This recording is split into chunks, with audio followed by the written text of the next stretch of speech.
السلام عليكم ورحمة الله وبركاته.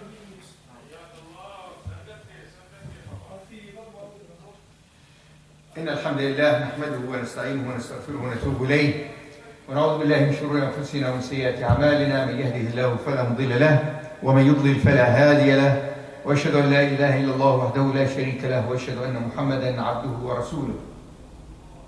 يا أيها الذين آمنوا اتقوا الله حق تقاته ولا تموتن إلا وأنتم مسلمون. يا أيها الناس اتقوا ربكم الذي خلقكم من نفس واحدة وخلق منها زوجها وبث منهما رجالا كثيرا ونساء، واتقوا الله الذي تساءلون به والأرحام إن الله كان عليكم رقيبا. يا أيها الذين آمنوا اتقوا الله وقولوا قولا سديدا يصلح لكم أعمالكم ويغفر لكم ذنوبكم، ومن يطع الله ورسوله فقد فاز فوزا عظيما. أما بعد، فإن خير الحديث كتاب الله، وخير الهدي هدي محمد صلى الله عليه وعلى آله وسلم، وشر الأمور محدثاتها، وكل محدثة بدعة، وكل بدعة ضلالة، وكل ضلالة في النار. I'd like to talk today, inshallah, about إعجاز القرآن,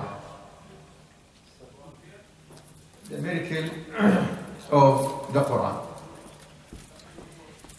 Now, let me just firstly try to give you a background about the subject. When you look at the Quran, you will not find the word إعجاز or mu'jiz. But we'll find that the Quran challenged the Arab at that time. He challenged them many times. He challenged them to bring the same. وإن كنتم في ريب مما نزلنا على عبدنا فأتوا بسورة من مثله وادعوا شهداءكم من دون الله إن كنتم صادقين. If you don't believe in what we reveal to our servant, then bring one surah. And even here, we'll find there is i'jaz. Why i'jaz? Because this ayah in Surah Al-Baqarah. And Surah Al-Baqarah, surah number 2. So how many surah before that? 1. So Allah subhanahu wa ta'ala said, فَأْتُوا بِسُورَةٍ. But in Surah Hud, He said, فَلْيَأْتُوا بِعَشْرِ سُوَرٍ مِثْلِهِ مُفْتَرِيَةٍ. Let them bring 10 surahs similar to it, مُفْتَرِيَةٍ, fabricated. When we count how many surah before Hud, we'll find exactly 10. From Fatiha until Surah Hud. And all the time, the Arabs at that time were really amazed by the Quran. And this was the reason behind many of them to become Muslims. So the story of Umar al-Khattab radiallahu anhu, despite some narration says no, it is weak. The story of Walid ibn al-Mughira, Mus'ab ibn Umayr when he was in Medina, and he spoke to Usayd ibn Hudayr and Sa'd ibn Mu'adh. So all these events shows us that the Arab at that time, they were really amazed by the words of the Quran. The Quran challenged them to bring similar to it. And these people, they were unable to bring a verse or a surah or more than one surah. Then subhanallah al-azim, after maybe we can say from the 3rd century of Hijrah, we find scholars started to talk about the i'jaz in the Quran. So why they want to talk about the i'jaz? They want to talk about the i'jaz to confirm that these words from Allah subhanahu wa ta'ala. There is no doubt that these words are from Allah subhanahu wa ta'ala. Then when you manage to convince the people that these words is from Allah subhanahu wa ta'ala, then the next step will be that Muhammad sallallahu alaihi wasallam is a prophet of Allah. So this was the purpose. It wasn't something that the people, they just do it for entertainment or just for a new subject of the Quranic knowledge. No, it was for this particular reason to prove to the people at that time that this Quran is from Allah subhanahu wa ta'ala, because at that time there was many people who are carrying different ideas and starting to spread some other philosophies and all of these things. last century, we can say, mashallah, there is many studies started to talk about the Ijaz al-Quran. And we'll find these studies goes in three directions. One direction talks about what we call it al-Ijaz al-Bayani. What we mean by al-Ijaz al-Bayani? The linguistic miracle in the Quran. So, as we can see later, inshallah, you'll find there is Ijaz in the letter, in the word, in the ayah, in mudhakkar, muannath, masculine, feminine, definite, indefinite. So every word has been chosen in a proper way. So this is what we call it al-Ijaz al-Bayan. And obviously this is very important, or it will be more understandable for those who are speaking Arabic, because they understand the beauty of the language in itself. This doesn't mean that when you explain it to those who doesn't speak Arabic, they cannot find the beauty. The other direction that they spoke about the Ijaz was what we call it al-Ijaz al-Ilmi. What do we mean by al-Ijaz al-Ilmi? As you know, in the last 100 years, there is many inventions, there is many theories, there is many discoveries in different things, in history, in physics, in chemistry, in math, in everything. Then they found there is many of the matters that being invented or being discovered that the Quran spoke about these subjects. I'll give you just maybe two examples. Allah subhanahu wa ta'ala spoke in Surah Al-Rahman, مرج البحرين يلتقيان بينهما برزخ لا يبغيان. So he divided these two seas, and لا يبغيان, no one will take over the other. And between them, there is a barrier. So all the Mufassirin in the past, they spoke that there is a barrier, but what type of barrier? They don't know.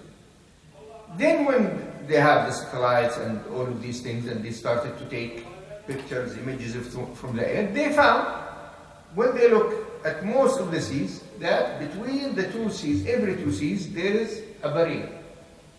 So the water in the Atlantic, for example, when it comes to the Mediterranean, in that area, there is a certain area there, you'll find the water different, the fish and the other thing which lives there are different, and you can see it clearly. So the Quran spoke about this fact, and this is something we cannot dispute it. We cannot say, no, this is maybe right or wrong.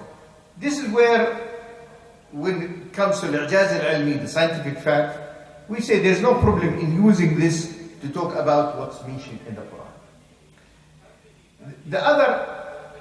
The other one about the science that Allah subhanahu wa ta'ala mentioned in Surah Al-Alaq about Abu Jahl. He said, كَلَّا لَإِن لَمْ يَنْتَهِ لَنَسْفَعًا بِالنَّاصِيَةِ نَاصِيَةٍ كَاذِبَةٍ خَاطِئَةٍ. So if he doesn't stop, we'll hit him by his forehead. And he described the forehead, كَاذِبَ خَاطِئَةٍ, means sinful and lying. Now when you read it in the Quran, you take it as it is. There isn't a lot of explanation.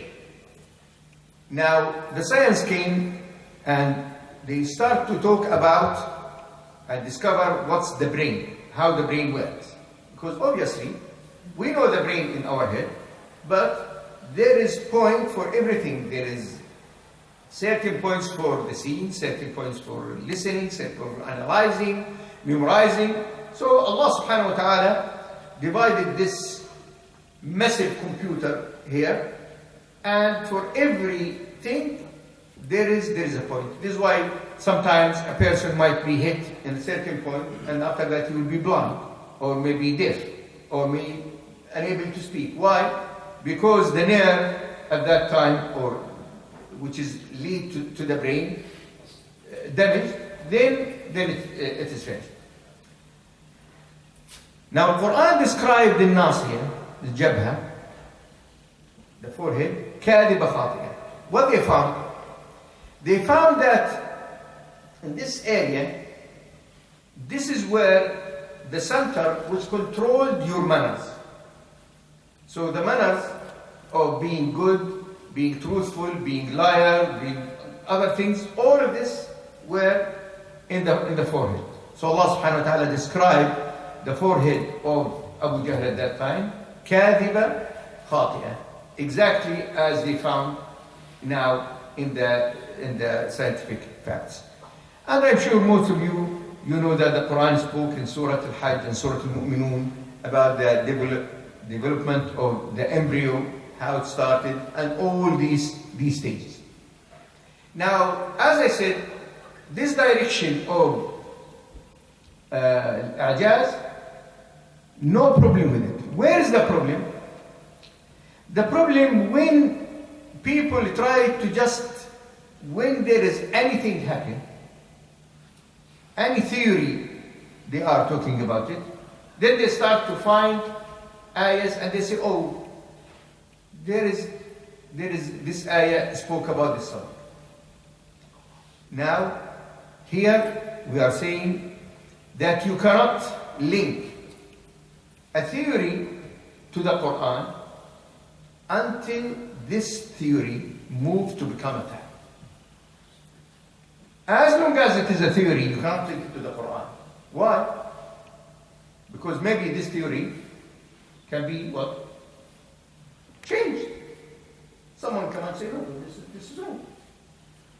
So, if today we'll come to a theory and you say, oh, this I spoke about this 1400 years ago, then 10 years later, we find this theory is untrue. You say, oh, this means the Quran is untrue. So, you cannot talk about any theory. There is a link between it and the Quran unless this theory moves from the theory to become a fact. And then after that, you can talk about it. As I said, there is no one can argue about this barrier between the seas. No one can argue about the development of the embryo because this is something you can look at it and see. The third direction of the A'jaz, they call it Al-I'jaz Al-Adadi. Al-I'jaz Al-Adadi. What do we mean by Al-I'jaz? Numerical. And this took different directions. One of it was simple and easy, which is that there is certain words mention the same number in the Quran, like al-malaika wa shayateen, al-jannah wa nar, dunya wa al-akhirah. So when you go and count, you will find these words mention the same number. And in this one, there is no problem. Where is the problem again? When the people try to do occasions and put 3-4 words to suit one word, and you can see, as they say بالعربي, تعسف. And they try just to push it. It must happen. Now, when the thing is easy, simple, there is no problem with this. And you cannot argue with something is a fact when you count it. But some people, they try to use this for certain reasons. And one of them, a person called Rashad Khalifa. He is an Egyptian, was in America. Personally, the first time I heard about him, 1975, he published a study at that time about the link, or how can we understand the 3 surahs, Shu'ara, Naml, and Al-Qasas. Shu'ara starts with Tasin Mim. Naml starts with Tasin. Qasas starts with Tasin Mim. So he started to see why the 3 surahs, they came after each other.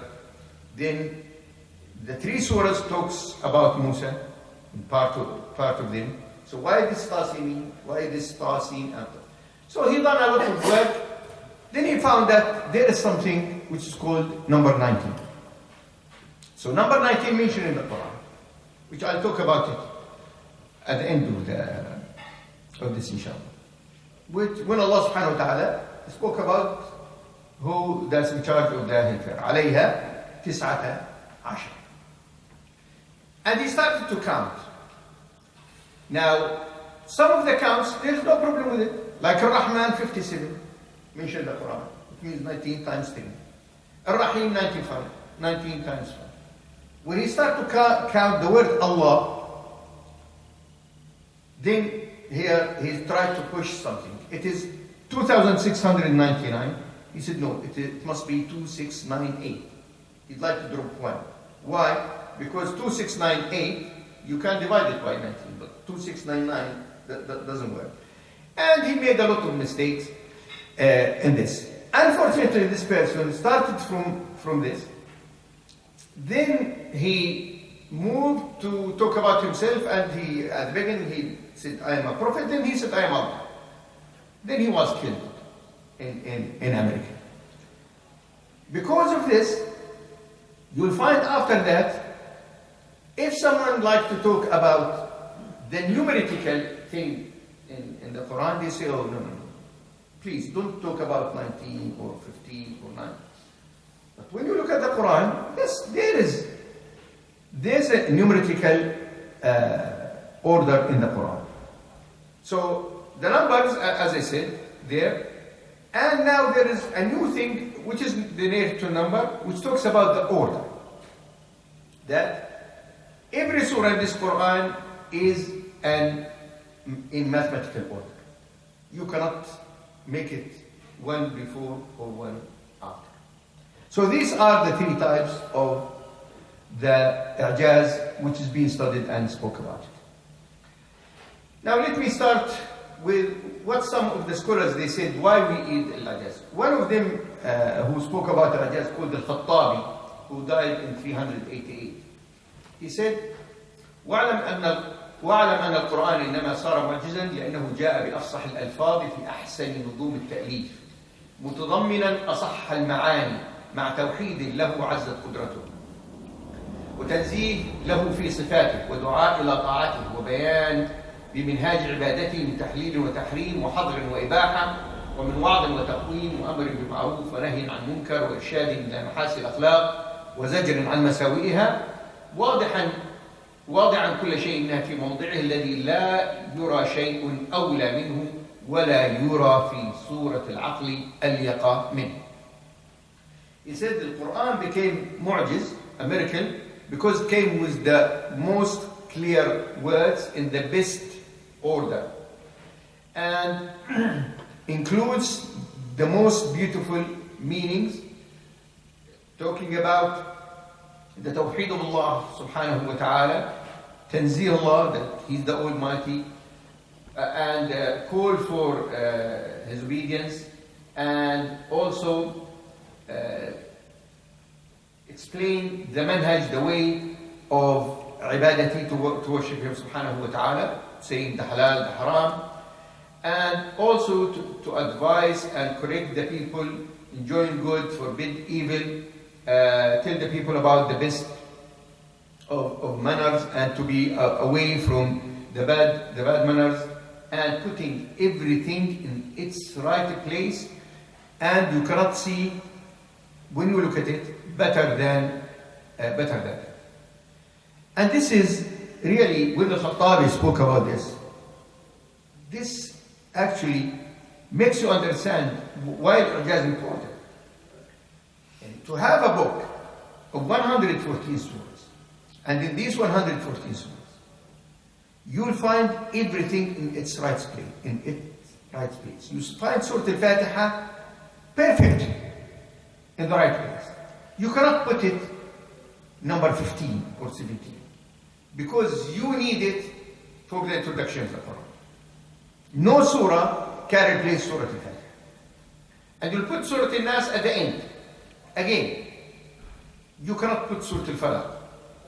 Yeah, because you start with seeking Allah's help and then you end by seeking Allah's help. You say, إِيَّاكَ نَعْبُدُ وَإِيَّاكَ نَسْتَعِينُ, Surah Al-Fatiha. And in Surah Al-Nas, you say, قُلْ أَعُوذُ بِرَبِّ النَّاسِ مَلِكِ النَّاسِ إِلَهِ النَّاسِ. So, between these two surahs, you'll find the stories of the prophets, the halal, the haram, even talking about the life of the Prophet sallallahu alaihi wasallam, about the battles which happened in a very beautiful order. And again, as I said, you cannot see it in any better way. Now, when we come to the Al-Ijaz al-Bayani, we'll find that Allah subhanahu wa ta'ala chose the right words, and when He adds a letter, that letter has a meaning. So, an example. Allah subhanahu wa ta'ala mentioned the word يسألونك about 13 times in the Quran. So the first one was in Surah Al-Baqarah, يسألونك عن الأهلة قل هي مواقيت للناس والحج وليس البر بأن تأتوا البيوت من ظهورها ولكن البر من اتقى. So they ask you, Muhammad sallallahu alaihi wasallam, about the new moon. Say they are measurements of time for people and for Hajj. So after that, in Surah Al-Baqarah in itself, there is 5. يسألونك. After the word يسألونك, we have a response. So they ask you, Allah subhanahu wa ta'ala said, قل. So what he used, which word he used? قل, say. And we'll find this with all the ayahs which is mentioned about يسألونك. They ask you and you answer. But in Surah Taha, we have another يسألونك. That's not قل. ويسألونك عن الجبال فقل ينسفها ربي نسفا. Why in all the previous surahs يسألونك قل, but here in Surah Taha يسألونك فقل? Because all يسألونك in Al-Baqarah and Al-Ma'idah and Al-Imran and the others, all we're talking about ahkam, rules. But the ayah in Surah Taha talks about al-Qiyamah.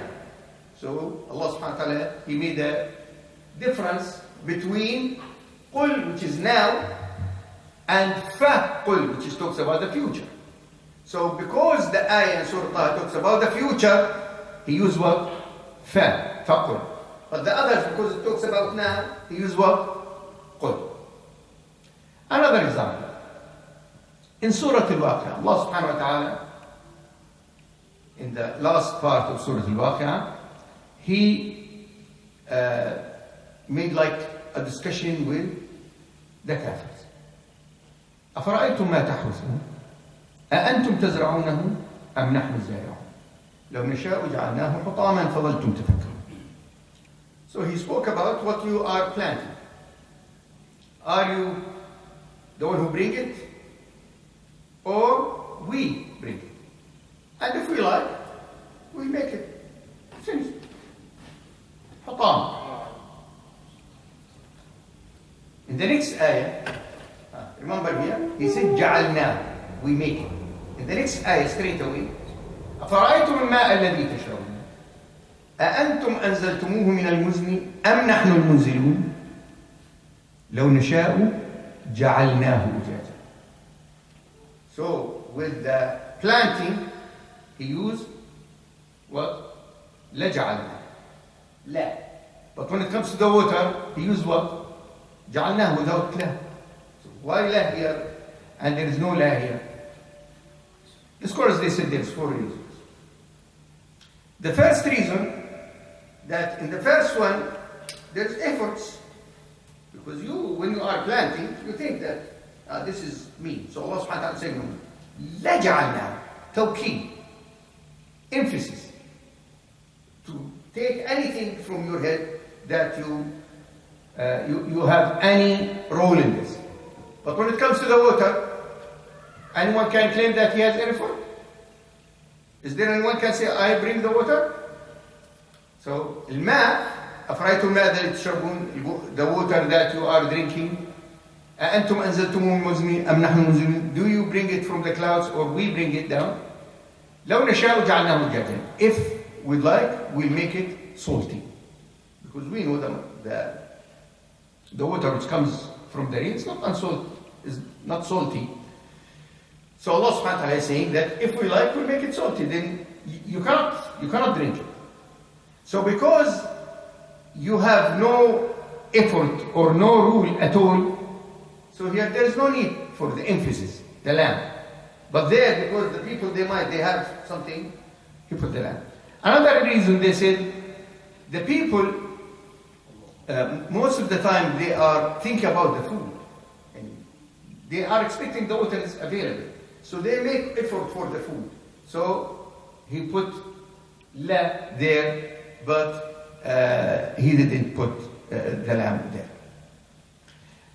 So and by the way, for this there is, I can say hundreds of examples to show you that Allah subhanahu wa ta'ala, even when he'd like to add a letter or to move a letter, there will be a reason for this. It is not something that it happened. Another one which is to do with the letters in itself, the preposition. Pharaoh, after these sorcerers frustrated, after they found the truth, he said, وَلَأُصَلِّبَنَّكُمْ فِي جُذُوعِ النَّخْلِ, and I will crucify you in the palm trees trunks. So when you read it, so many Mufassirin at that time, they said, fi here doesn't mean fi, it means ala. Because when they crucify someone, they crucify them on the trunk, not in. But when you look again in it, that Pharaoh was so frustrated because he brought these people. في المدائن حاشرين يأتوك بكل ساحر عليم سحار عليم. So all of them, he brought them and he promised them, وَإِنَّكُمْ لَمِنَ الْمُقَرَّبِينَ, you will be so closer. Then after that, they let him down. And instead of that debate became in his favor, it became against him. So he'd like now not only put, because if you put them on the tree and crucify them, this will not fulfill his desires of revenge. He'd like to fulfill his desire of revenge, to make hole in these trees and put them there, then crucify them. And this expression of the Quran shows you how much the image became in his heart towards these people. Another type of the words in the Quran, Allah subhanahu wa ta'ala said in Surah Takwir, وَالصُّبْحِ إِذَا تَنَفَّسَ. Now we see in the Quran, and all of us when we talk about the dawn, what word we use? What word do we use to talk about dawn? Fajr. Yeah, Salat al-Fajr. Allah subhanahu wa ta'ala here, and he there's surah called Surah al-Fajr, al-Fajr wa layalin ashr. But here the Quran here used the word as-subh. Why as-subh? Not al-Fajr. And he said here, وَالصُّبْحِ إِذَا تَنَفَّسَ. They said the scholars that al-Fajr means that the end of the night. Al-Fajr means the end of the night. But Subh means the beginning of the day. So, Fajr means end of the night. The night finished. But Subh means the day starts. And Allah subhanahu wa ta'ala uses the word tanaffas. Why tanaffas? Means start to breathe. Because breathing, if someone breathes, means that he is alive. So because the beginning of the day means the beginning of the life again for the people starting. Because this was the system in the past. The people, they start their work from Fajr. So he didn't use, say, well, Fajr إذا تنفس. Because the word here will not fit in the proper way. He used what? He used the word that he didn't use the Fajr, he used the word Subh, because Subh means the beginning of the day, and linked it with the life, which is we can read it from the word Tanafus. The Quran spoke about Mecca. Mecca mentioned the Quran once. And Becca mentioned once. So why Becca and Mecca? So when he spoke in Surah Al-Imran, إن أول بيت وضع للناس للذي ببكة مباركة. So why Becca in Surah Al-A'raf? And in Surah Al-Fath spoke about Mecca. So many of the scholars, they said Becca came from the word Bek. Bek means ziham, when the people, there's crowds. And this is related to what? To Hajj. Because in the Hajj there will be crowds. So Allah subhanahu wa ta'ala, when He spoke about the Hajj, which word He used? Are you with me? Becca. In أول بيت, the first house built to worship Allah subhanahu wa ta'ala is Becca. الذي ببكة. So because Becca here to do with اجتماع الناس, the people gathering, and there is crowds there, then he used Becca. And it is to do with the bayt in itself. But when he spoke about the area, the whole area, he spoke about Mecca, and he used the word ببطن Mecca, the value of the value of Mecca. So the Quran here was very specific. When it comes to do with the ibadah and the bayt, and he used Mecca, and you cannot put Mecca there, because we are talking about a specific place. But when he'd like to talk about the area of Mecca, he didn't use Mecca again, because it will not serve the same meaning. So Allah subhanahu wa ta'ala used the word Mecca.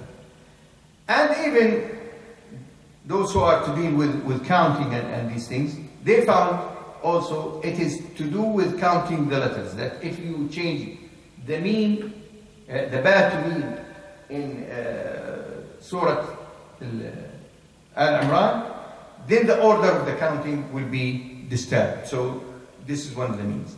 But we stay with that meaning, Becca and Mecca. Allah subhanahu wa ta'ala also spoke about the past in the Quran, and the present and the future. And in all of these things, Allah subhanahu wa ta'ala, or the narration of the Quran, was the best narration, or the only true narration. And we find this a lot in the Quran when Allah subhanahu wa ta'ala talks about the stories of the previous nations. Like when he spoke about Ahl Kahf, he said, نحن نقص عليك نبأهم بالحق. So this means the only true narration about this is the Quran narration. Because we know many of the stories which mentioned in the Quran was mentioned in the Torah particularly. Like Surah Yusuf mentioned the Quran, and in the Torah, the story of Ibrahim, the story of Musa, with different variation. So the stories that mentioned in the Quran is the only stories which is absolutely true. And even those who are doing studies in history, they found this is the only true story. And one of them is a French doctor called Maurice Bucaille. He wrote a book about this, that Quran wal-Injil wal-Torah fi ضوء العصر الحديث, في ضوء العلم الحديث, that the Quran and the Torah and the Injil according to the new science. And he studied many examples from the Quran, from the Injil, from the Torah, and compared this with the new facts that they found, and he found the narration of the Quran is the only narration which is true, and this led him after that to become a Muslim. We'll find in the Quran, for example, good news about something will happen, which is in Surah Rum. Allah subhanahu wa ta'ala said, غلبت الروم في أدنى الأرض وهم من بعد غلبهم سيغلبون في بضع سنين. So at that time, Muslims were in Mecca, and there was a war between the Furs, the Persians, and the Romans. The Romans, Ahl Kitab, they are Christians, so for Muslims, they are closer than the Persians who are worshipping the fire. So when the Romans were defeated, many of the Muslims who were in Mecca were upset. So these are believing in Allah. Yes, they have problems, but they're still Ahl Kitab. Allah subhanahu wa ta'ala revealed this ayah. Ayahs in Surah Rum. غلبت الروم. They are defeated. وهم من بعد غلبهم, after they've been defeated, سيغلبون. They will defeat their enemy. في بضع سنين, in a few years.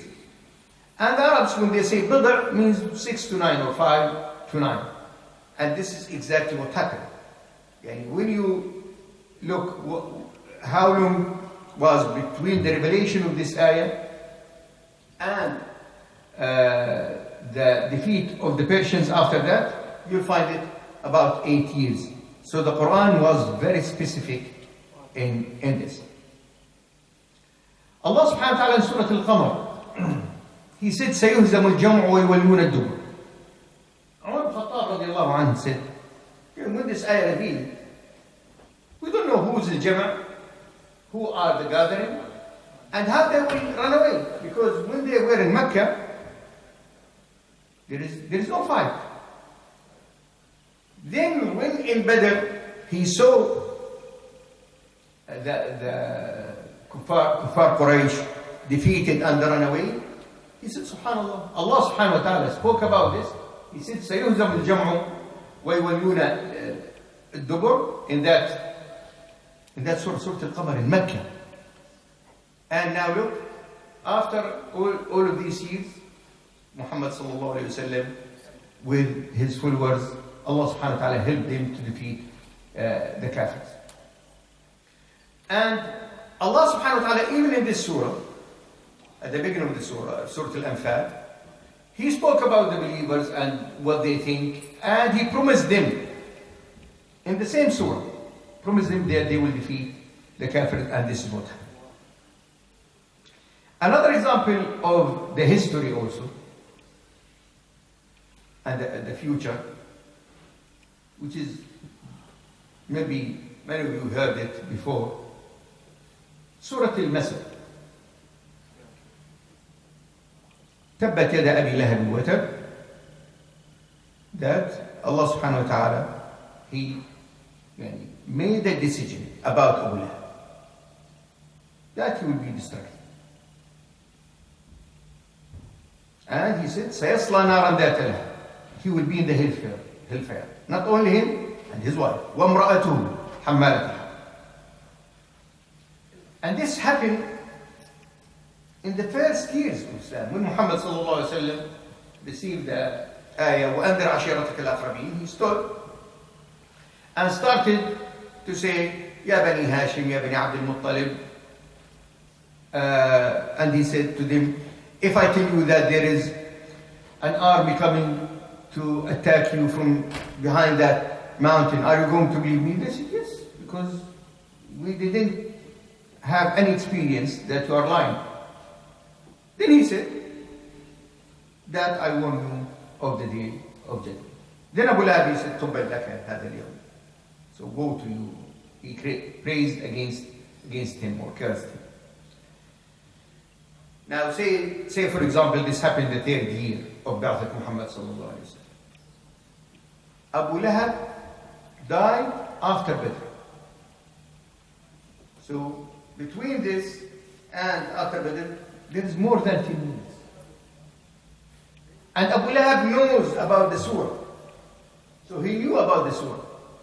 This is why he divorced the daughters of Muhammad sallallahu alaihi wasallam. And even his wife, Jameel, came, she had a big stone and came to Al-Kaaba, where the Nabi Sallallahu Alaihi Wasallam was sitting and Abu Bakr next to him. And she was saying poetry, that Muhammad Sallallahu Alaihi Wasallam, he made a poetry against her. This is what she was talking.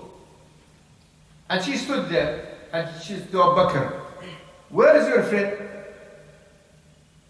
Abu Bakr, look, that, what shall he say? You can't see Muhammad Sallallahu Alaihi Wasallam next to her, but she cannot see Muhammad Sallallahu Alaihi Wasallam. He said, what do you want from him? He said, they told me that he made a poetry against me. Hajani bil Arab. He said, no, Muhammad Sallallahu Alaihi Wasallam didn't say that. She said, but I can say something. And she started to say words against Muhammad Sallallahu Alaihi Wasallam. And she said, if I see him, I will hit him by this stone which was in her hands. Then she left. Then Abu Bakr radiallahu anhu asked Muhammad Sallallahu Alaihi Wasallam, what happened? He said, Allah subhanahu wa ta'ala, he took her sight from me, so she was unable to see. And Allah subhanahu wa ta'ala protected Muhammad Sallallahu Alaihi Wasallam from her. And I am mentioning this to prove that Abu Lahab himself, Jamil, they know that Muhammad Sallallahu Alaihi Wasallam, he said this surah, which is from Allah subhanahu wa ta'ala. So it was easy for them to come and say, okay, you are saying we are in the hellfire? Ashhadu an la ilaha illallah wa ashhadu anna rasulullah. But subhanAllah, they didn't do this. And both of them died as kuffar. So what Allah subhanahu wa ta'ala said, it's a fact. No one can change it. And the same with Uqba bin Abi Mu'ayt and Ubay ibn Khalaf, that Allah subhanahu wa ta'ala spoke about them in Surah Al-Furqan. The friends will be enemies to each other. Allah subhanahu wa ta'ala spoke to Muhammad sallallahu alaihi wasallam about what the munafiqeen saying while they are standing in front of him. So the munafiqeen, they used to come and say, Nashhadu innaka la Rasulullah. They say, we are witness by Allah, you are the Prophet. Wallahi ya'lam innaka la Rasul. Wallahi yashhadu inna al-munafiqina lakadibun. Allah subhanahu wa ta'ala knows that you are His Prophet, and He confirmed that the munafiqeen are liars. So the munafiqeen, they said that Allah subhanahu wa ta'ala might tell Muhammad sallallahu alaihi wasallam what is in our hearts. Now, this is a miracle in itself. For someone to tell you what is in your heart, and Allah subhanahu wa ta'ala will tell Muhammad sallallahu alaihi wasallam about them, because in nifaq, hypocrisy, it's not in the words, it's in the heart. Because these people, they used to say, we are believers, and they are not believers. So, all these examples, just a few examples I mentioned, to talk about anything the Quran mentioned. About the past is the absolute truth. About the present is the absolute truth. And about the future is the absolute truth. Allah subhanahu wa ta'ala promised Muhammad sallallahu alaihi wasallam in Surah Al-Duha. He said, وَلَسَوْفَ يُعْطِيكَ رَبُّكَ فَتَرْضَى. Do you know, brothers, when this surah revealed, when Muhammad sallallahu alaihi wasallam was suffering in Mecca, they are rejecting him. They are calling him all the names. And Allah subhanahu wa ta'ala, He said to him, He will give you until you satisfy. Promise. Did Allah subhanahu wa ta'ala fulfill His promise for him? Yes. He gave him until he satisfied. He said to him in the next surah, وَرَفَعْنَا لَكَ ذِكْرَكَ. We raised your fame. Think about now in the world. Every second on this earth, there is a person praising Muhammad sallallahu alaihi wasallam. Because when you think about the time, changing with the time, so people praying Maghrib, say 9:30 in Luton, but 9:35, 9:40, and there's people before and these things. So every second of the time, there is a person at least on earth saying Allahumma salli ala Muhammad or Ashhadu anna Muhammadan Rasulullah. Is there any person on earth has more fame than Muhammad sallallahu alaihi wasallam? Allah subhanahu wa ta'ala promised him. He said, وَرَفَعْنَا لَكَ ذِكْرَكَ. We raised your fame. And this is again this surah when Muhammad sallallahu alaihi wasallam was still struggling with these kafirs in Mecca. So Allah subhanahu wa ta'ala gave him all these promises. Going back to some words before I go to the maths. Allah subhanahu wa ta'ala used to talk about the wife two words. Zawj and al-mar'a.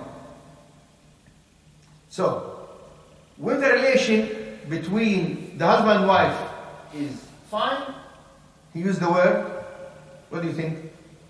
Zawj. When there's a problem, he used the word imra. So, when he spoke about Nuh and Lut, what he said? Imra'atan.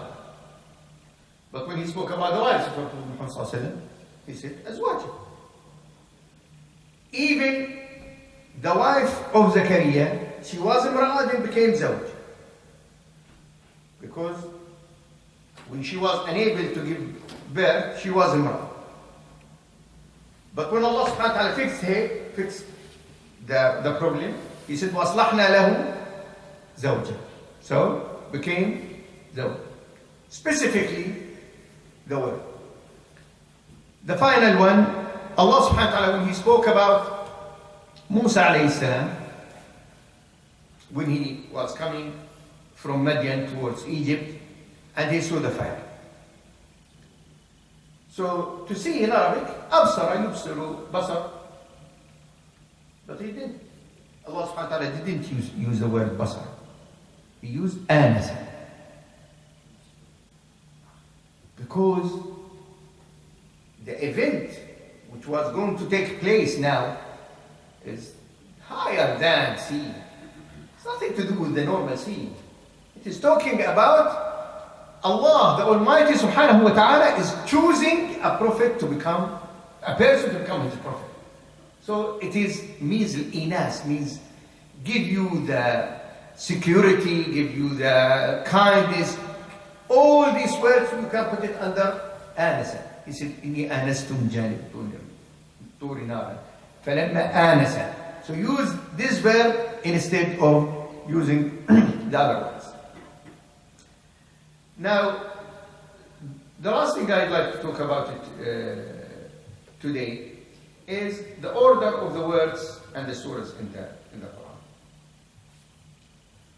Now, we'll find two opinions among the scholars that the order that we have, which is in the Quran, we know that the Quran starts with Surah Al-Fatiha and with Surah Al-Nas.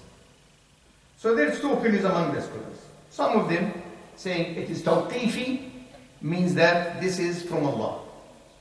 And the other opinions say ijtihad sahaba.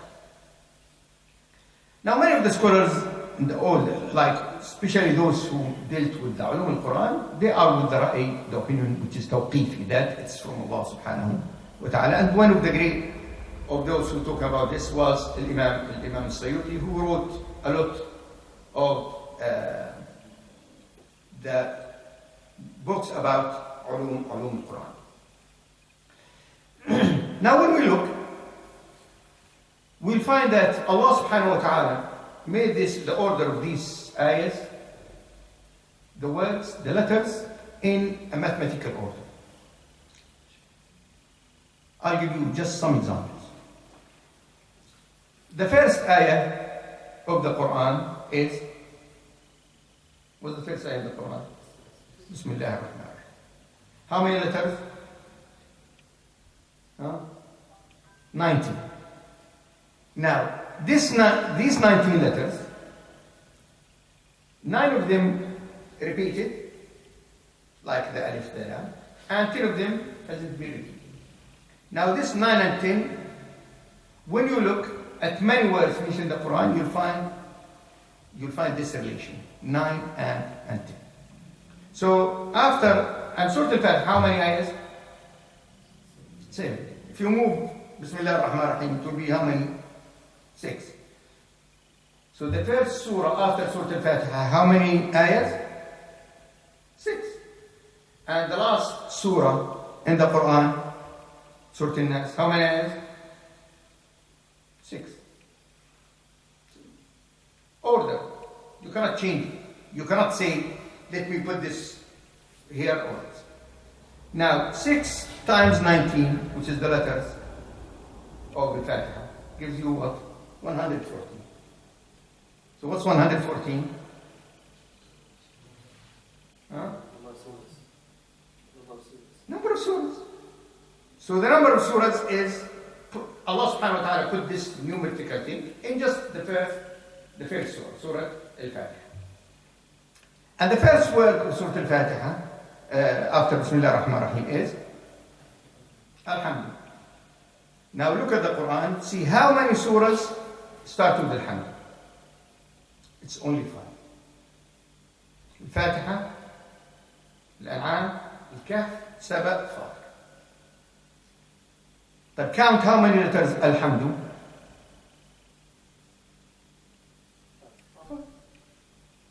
So exact number. So no one can change it. Even when it comes to the verbs, the order. Sabbah. So you'll find in Surah Al-Isra, Subhan, which is the Masdar they call it. Then after that you'll find the past, which is Sabbah. Then the present, Yusabbih. Then the last time comes what? The imperative, Al-Amr. So, Sabbaha, then Yusabbihu, like Surah Al-Jumu'ah. Then in Surah Al-A'la, Sabbih Ismi Rabbika. But there is a brother, he's my friend in Jordan, and he done something more complicated than this. So, listen carefully to this because it might be a little bit complicated. Which is, he counted the following. Every surah has order number. So we say, for example, Al-Fatiha 1, Al-Baqarah 2, Al-Imran 3, and Al-Nas 140. And we have the numbers of the ayahs. So Fatiha 7, Baqarah 2, 86, and so on. He divided the surahs in 2 halves, 57 from Al-Fatiha up to Al-Hadid, then another 57 from Al-Mujadala to Al-Nas. And he found the following. He found that there is surahs which is odd in number and on the number of the ayahs. So Surah Al-Fatiha, number 1, and it has 7 ayahs. Surah Al-Baqarah, number 2, and it is 286. So both of them even. So you'll find it either the surah odd number of ayahs, or vice versa, or the same. The number of the ayahs and the order of the surah either odd or even. So he found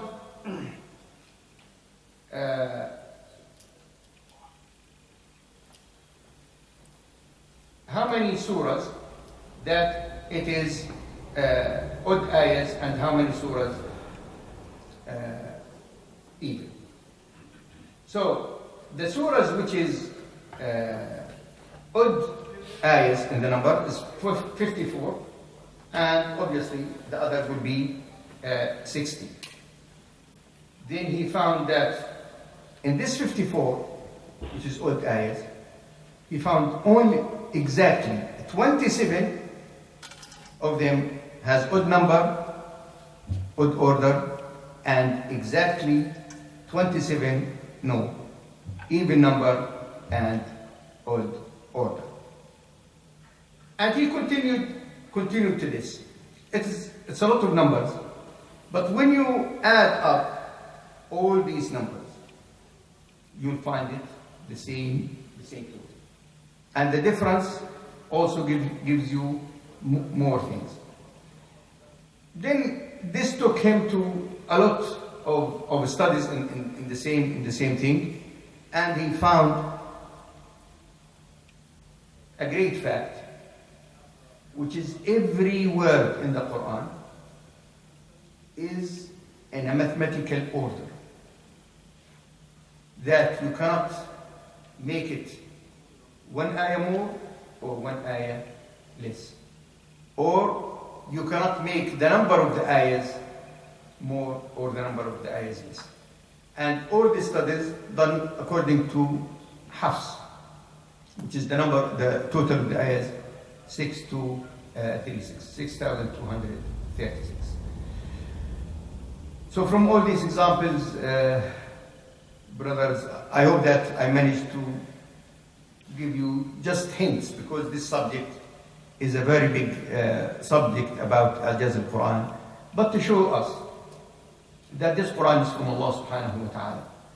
And every word, every letter, every ayah, every surah has been chosen in a proper way, because it comes from Allah subhanahu wa ta'ala. And because of all of these, we have to apply this in our life with full belief that the one who revealed this Quran in this miracle way, he is the only one who knows what is the best for us. So every tashri'ah, every legislation in the Quran must be, and it is, the best solution for human being. You cannot find any solution for the happiness, for the peace, for making the people live better life than the Quran, where Allah subhanahu wa ta'ala made every part of it a miracle in itself. أسأل الله العظيم أن ينفعني وإياكم بالقرآن العظيم وآخر دعوانا الحمد لله.